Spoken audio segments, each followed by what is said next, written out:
Hey everyone, I am back here in the Redstone world for the Hilbert Look-Ahead Maze Generator. I have a few new Redstone builds I'm going to show off in a minute, but before then I'd just like to do a quick history lesson of the past year or so of maze generators in Minecraft. So before 2024, most Redstone mazes in Minecraft used the hunt and kill algorithm or Prim's algorithm, which are decent algorithms, but they do require a fair bit of logic and just take a bit of time to run, especially the hunt and kill algorithm.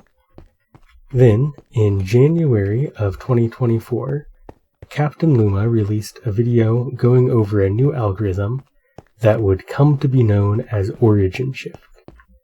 This algorithm starts with a completed maze and shifts the walls around to create a new maze, maintaining the properties that there are no loops and no disconnected regions.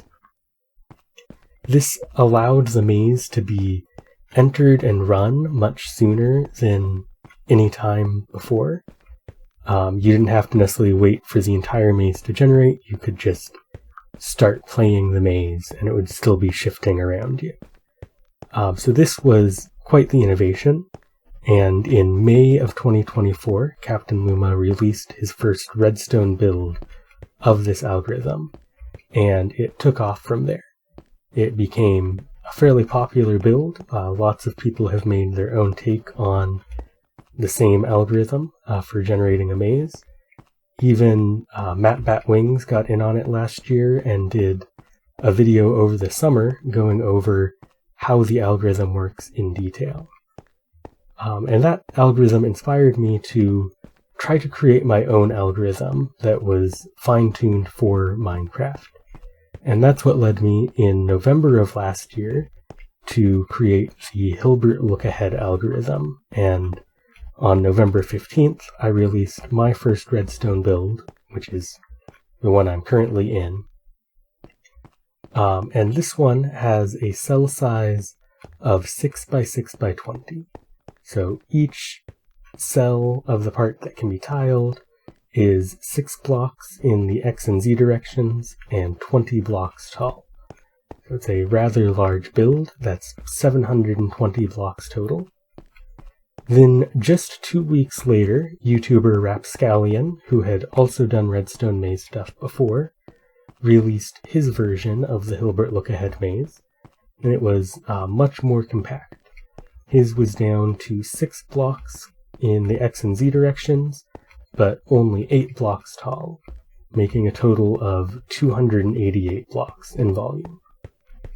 And that's where it sat for a few months until just last week, on February 11th, CaptainLuma, who kind of kicked everything off with the origin shift in the first place, released his build of the Hilbert Look-Ahead algorithm. He had to make a few tweaks, which is basically just taking some of the rooms that had the option to open in 3 different directions, removing one of those directions. So each cell only has 2 directions it can open up into, but that means the decision, instead of being directional, is just a binary decision determining which of those 2 possible openings is the one that's selected. With that change, he was able to get it down to a 4 by 4 by 4 block cell, which is a total of 64 blocks in volume, significantly smaller than mine and even notably smaller than Rapscallion's build.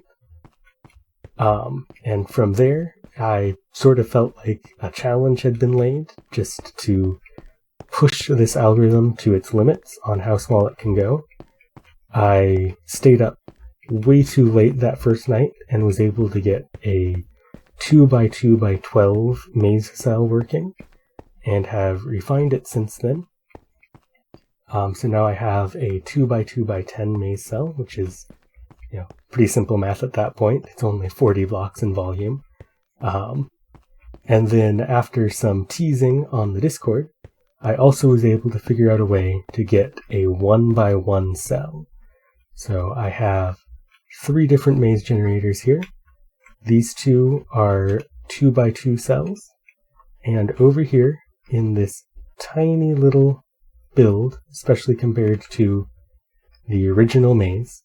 All 4 of these are 16 cells by 16 cells, but this one is 16 cells that are only 10 blocks in volume, compared to 720 blocks in volume per cell over there. It's just a absurd reduction in volume. So I'm going to take a look at the redstone circuitry here. I'll look at this one first, just because it's kind of the most straightforward and easiest to see the maze itself. The maze is broken into, like I said, 2 by 2 cells, but they're not exactly tileable.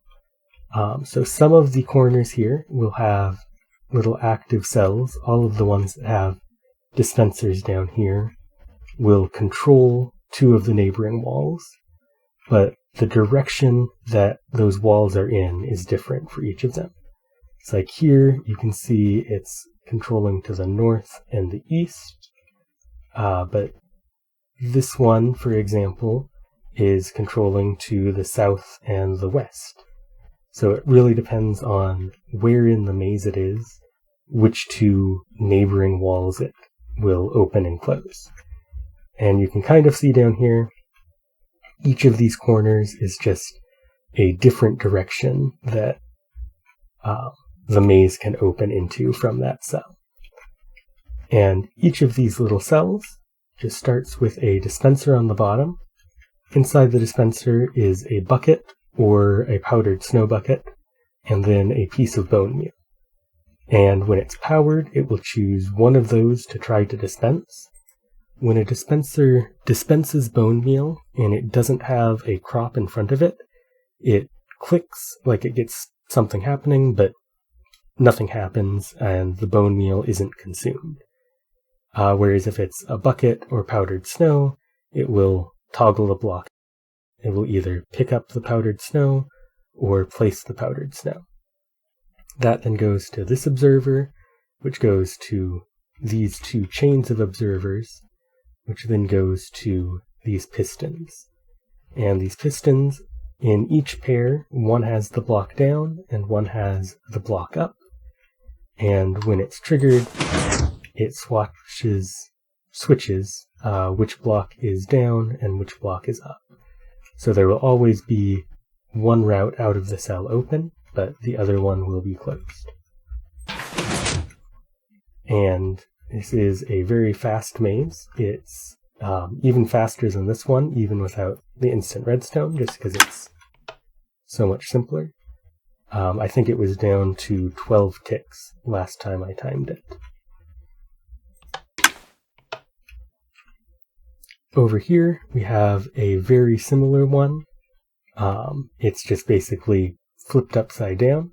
So we have our dispensers facing down, our observers facing up, and these are pushing redstone blocks. These are in the same position because they're being pushed onto iron doors, and the iron doors are set so that when they're unpowered, one of these is closed and one is open, and when they're powered, it just switches which one is closed and which one is open. That way, I don't have to worry about the pistons getting desynced over time.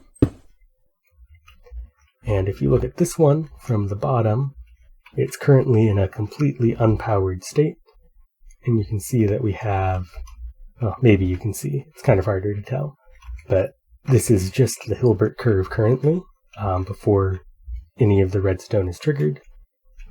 If I come up here and press the button, a random number of them will have swapped, but it should be about half will be swapped every time.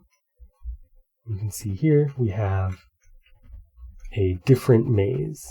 It's a bit harder to tell just because the doors aren't a full block, so it's just harder for your eyes to track what is happening. So these are both 2 by 2. This one is 10 blocks tall, and that's counting an extra 2 blocks on top, so you have a roof so the player can't just jump out of it. but without the roof, it's only 8 blocks tall. And then over here, I have my 1x1x10. This is pretty much the same mechanism. Instead of the observer splitting into 2 neighboring cells, though, there's just a lot more complicated logic on how the doors are placed.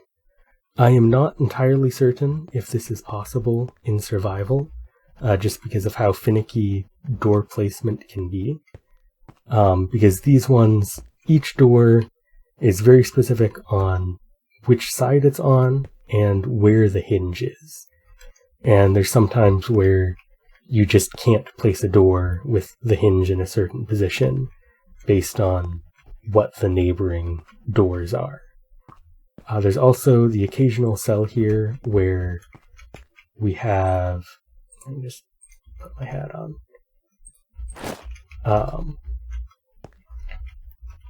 these trapdoors. These trapdoors, since they're only 1 block tall, I can fit 2 of them in, and that blocks off 2 directions permanently. And this allows me to get, the maze blocked off so there's no loops, even with only using iron doors in the rest of the interior of the build. But like I said, I don't know if this one is possible in survival, and it would probably be the most painful of the 3 to actually build in survival, even though it is definitely the smallest of them. And then just to show off how this one is built, the logic to determine which direction every door had to be in is actually larger than the maze itself. So I start here with these repeaters following the Hilbert curve, calling a command that runs a function to build the cell. And I run that. You can see it builds each cell of the maze. It's checking which of the ones have already been visited yet and excluding those as possibilities, and doing some logic marking, what cells have doors opening into them, and so on and so forth. And you can see here it's also, following the Hilbert curve as it generates that. And then to condense that into the final maze, I have these telescoping commands that clone the entire structure over and then telescope it that way, but there's still gaps in the other direction. So I telescope it this way. And here's what the entire build looks like without any extra walls. So yeah, that is it for this video. I'm pretty sure this is going to stay as the smallest redstone maze in Minecraft for quite some time, but if anyone wants to take me up on that challenge, I'd love to see what you all can do with this concept. Thank you all for watching, and I hope to see you all in the future.